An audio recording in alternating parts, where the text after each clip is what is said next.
Inspired by history. At the Tower of Babel, one common language of mankind was turned into many languages.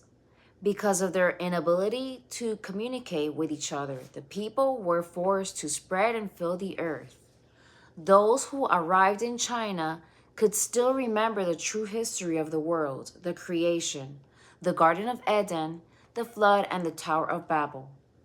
For nearly 2,000 years, the ancient Chinese worshipped the true god Shang-Ti.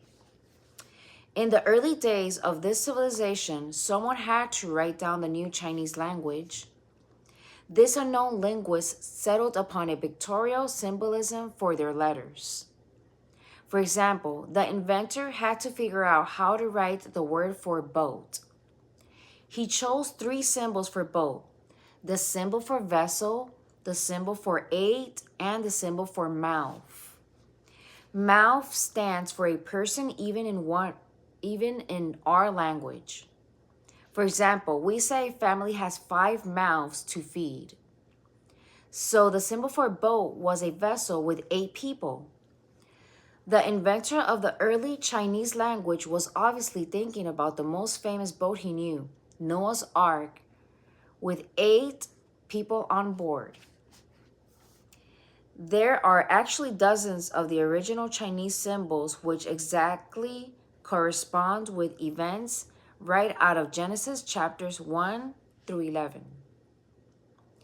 Embedded within the Chinese language is the history and the knowledge of God and the true history of mankind up to and including the Tower of Babel. That's all for the reading. This is the scripture quoted, 1 Corinthians 14:10.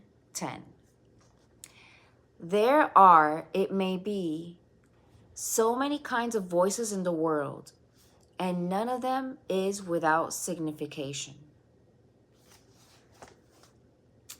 I hope you enjoyed this reading from the book Inspired Evidence by Bruce Malone and Julie Von Vet, which you can find on searchforthetruth.net along with other publications they have.